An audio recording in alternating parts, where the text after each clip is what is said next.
All right, so I'm gonna go ahead and show you how to install the fuel pump in your Galant, and of course this install will be the same for your 3rd gen Eclipse. The 255 is a little bit easier to install. So the first step is gonna be to remove your back seat.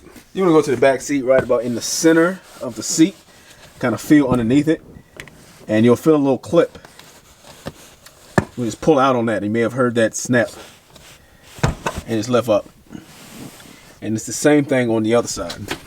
You wanna look about in the middle of the seat, just feel for it, pull it out and lift up. So what you're gonna grab is this little ring here. As you see, this is a fixed, and that's actually how, right there, how it clips in to the bottom of the seat. Like to the bottom of that seat right there. Like I said, and it's on both sides. But what you wanna look for is right here in the center. Underneath this plate is your fuel pump.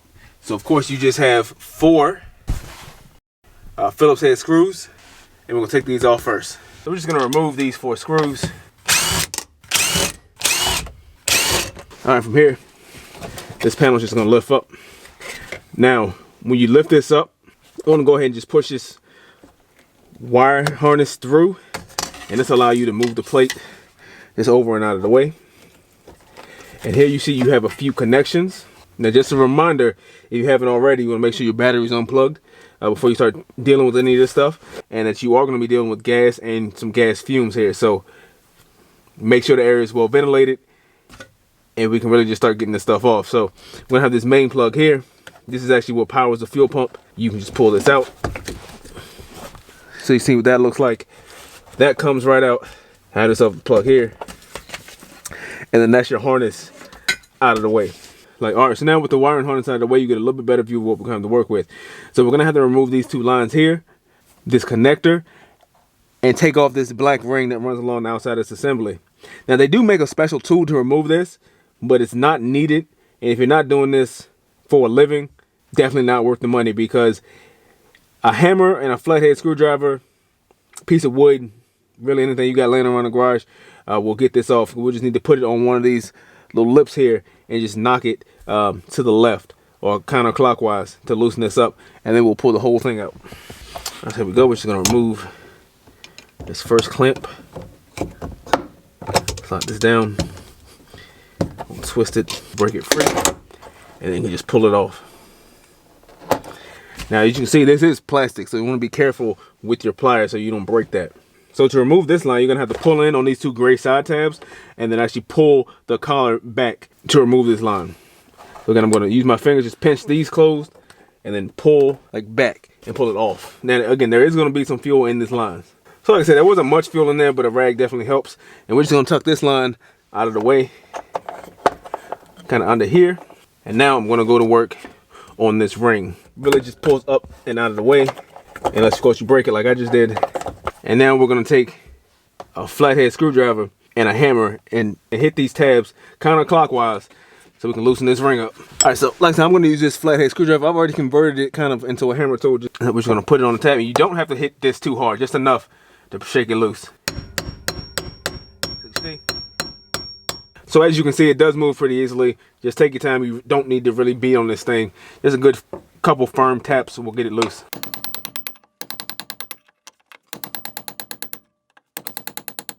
A few moments later. And it should be loose enough to get this ring out.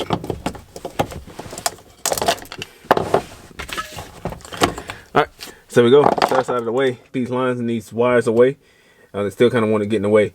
But from now, you should be able to just pull on this and break it free. You may have to tap on this to get it loose, but there's nothing holding it in right now.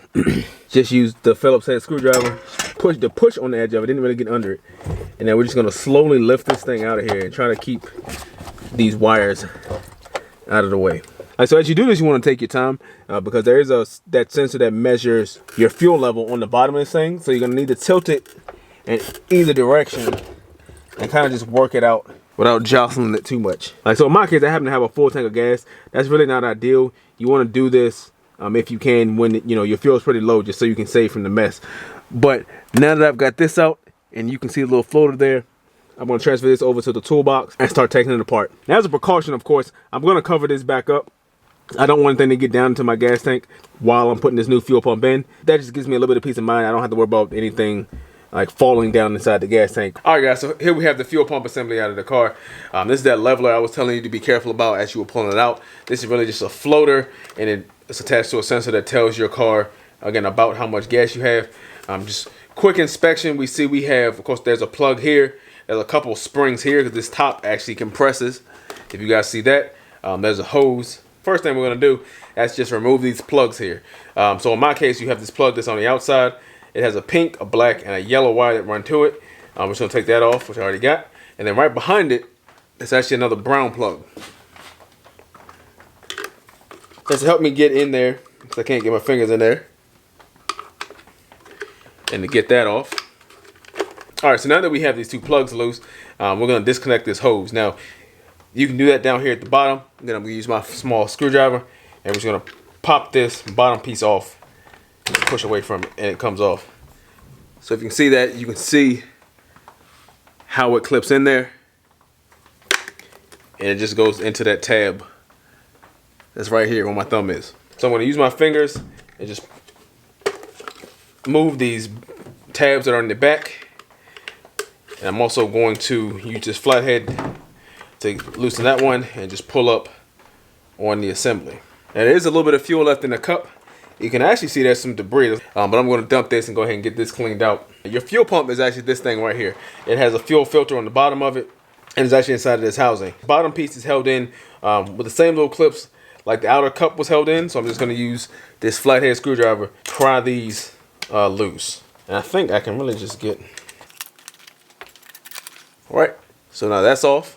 I'll go ahead and take the rest of this off. So you want to make sure you take some pictures just so you can remember how everything goes. And then we're going to set that to the side. So now that we've got the cup and the top part of the fuel pump assembly off, the last thing for us to do is to remove this clip that's right here on the top.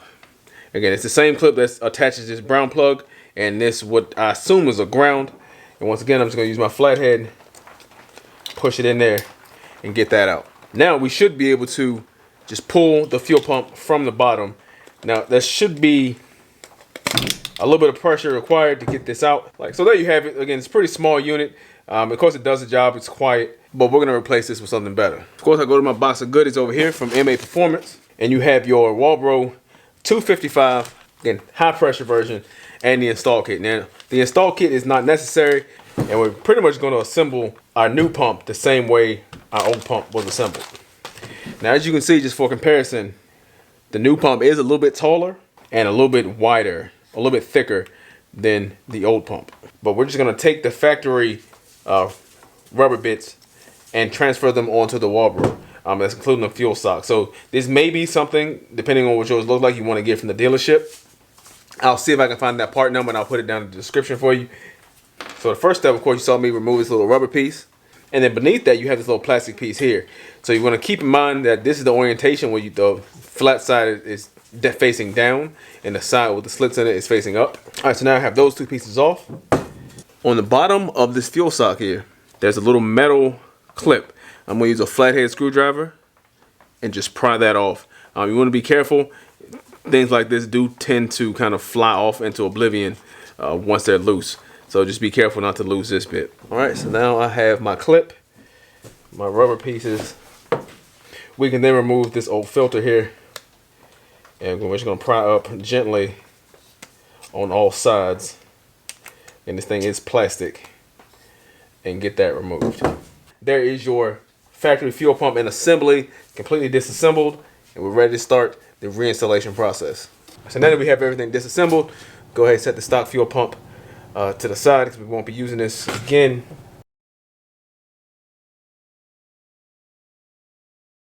So now this high pressure fuel pump is actually a little bit different because if you take this little crown piece off, it's actually going to hit on the top. As you see, so it's not going to fit flush. This helps to keep this rubber grommet from going too far down. So what we're going to have to do is break out our Dremel. So I'm going to trim this to get this to fit. And then we're going to trim our filter sock. Didn't take a lot of grinding. You see I just made it flat on the edge. And now that's going to fit nice in place. Now we can take our rubber grommet, slide that over top, and it should seat evenly with the top of the fuel pump. Okay, like I said, we're not going to put this away yet because now we're going to work on the filter sock. So now with the filter sock, we're going to start off by just grinding down where this metal piece is. I'll test fit it because I'm pretty sure I'm going to have to grind down into this plate here as well.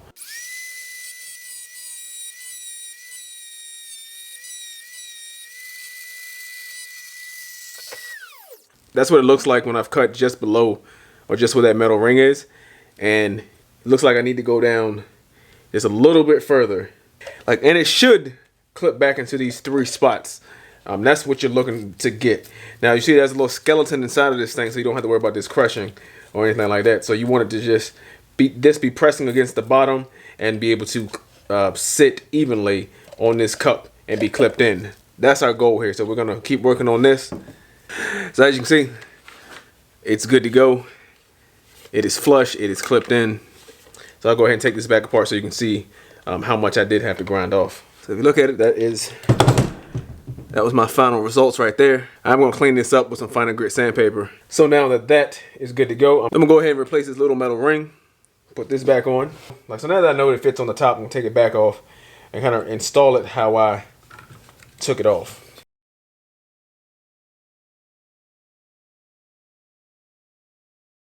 So now before I put this back together, there's another mod I want to do to this, and it's to modify this fuel cup by drilling some holes in the bottom of it.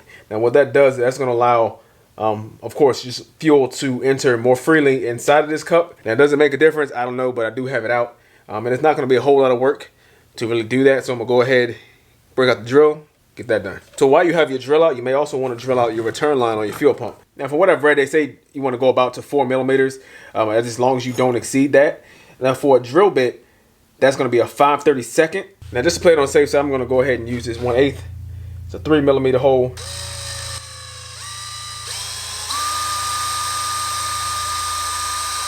And drill that out. Now this plastic is really soft. I just focus on drilling a straight hole and you should be good to go. So now this is done for now. And now I'm just going to drill some holes in this cup. So for the bottom of the cup, you don't need to go crazy. I'm just going to drill a few holes, and I think I'm going to use a 5/32 bit, and I'm just going to drill a few holes that's in the bottom of this cup. So I've got everything back together. One thing I did forget to mention is that when you do this, you may want to use a marker or something and mark where that ring, that black ring that we took off, lines up on the top of this cap so you can get it back in a proper position, because sometimes it can be hard to see. And kind of get it lined up perfectly how it should be so you don't have any leaks. But now we're going to go ahead, install this back in the car. Like I said, I know this is going to be a pain to get in just because I do have a full tank of gas. All right, so we're back where we started. Get this thing up. We still look good to go. Now remember how I took this out? We're going to do the same thing to get this floater back in here.